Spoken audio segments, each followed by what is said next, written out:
পল্টন থানার মামলায় সাবেক এমপি কামরুল আশরাফ খান পটনের 3 দিনের রিমান্ড মঞ্জুর করেছেন আদালত।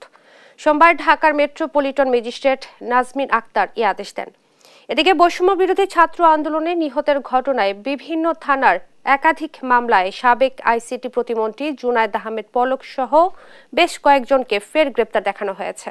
সাবেক আইসিটি প্রতিমন্ত্রী জুনায়েদ আহমেদ পলককে নিউ মার্কেট থানায় করা মামলায় গ্রেফতার দেখিয়েছেন আদালত।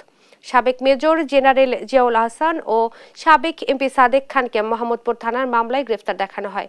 এছাড়াও সাবেক প্রধানমন্ত্রী বাণিজ্য উপদেষ্টা সালমান এফ রহমান ও সাবেক আইজিপি চৌধুরী আব্দুল আল মামুন, সাবেক এমপি হাসানুল হক ইনুন মেনন ও সাবেক আইনমন্ত্রী আনিসুল হককে যাত্রাবাড়ী থানার মামলায় গ্রেফতার দেখানো হয়েছে।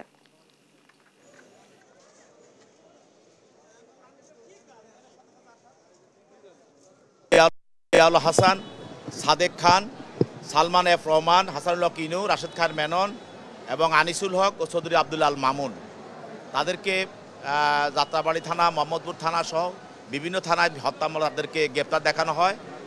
আর আরেকজন আসামি আপনারা জানেন যে কামরুল আশরাফ খান পটন, তার বিরুদ্ধে 3 দিনের রিমান্ড মঞ্জুর করে তদন্তকারী কর্মকর্তার হেফাজতে তাকে জিজ্ঞাসাবাদ করার জন্য প্রদান করেন।